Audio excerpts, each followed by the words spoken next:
সমাজে এমন কিছু মানুষ আছে যারা কখনোই আপনার ভালো দেখতে চায় না। আপনি যতই ভালো কাজ করুন, যতই সৎভাবে চলার চেষ্টা করুন, তাদের চোখে তবুও আপনি খারাপই থাকবেন। কারণ তাদের সমস্যা আপনার কাজ নয়, তাদের সমস্যা হচ্ছে আপনার অগ্রগতি।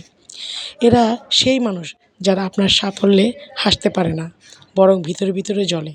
আপনি একটু এগোলেই তারা আপনার পিছনে পিছনে কথা বলবে, দোষ খুঁজবে, ভুল খুঁজবে। তাই চেষ্টা করবেন এইসব মানুষ থেকে সবসময় দূরে থাকতে। বাস্তবতা হলো এই ধরনের মানুষ সবসময় থাকবে। তাই তাদের কথা ভেবে নিজের পথ থামিয়ে রাখা বুদ্ধিমানের কাজ নয়, বরং নিজের লক্ষ্য, সততা ও পরিশ্রম দিয়ে এগিয়ে যেতে হবে। সামনে আরও বড় হতে হবে। আর এটাই হবে আপনার তরফ থেকে তাদের জন্য উচিত জবাব। মনে রাখতে হবে, যারা সত্যিকারের ভালো চায় তারা আপনাকে উৎসাহ দেবে, আর যারা খারাপ চায় তারা আপনার জীবন থেকে শিক্ষা হয়ে থাকবে, কিন্তু কখনোই আপনার পথের শেষ হতে পারবে না।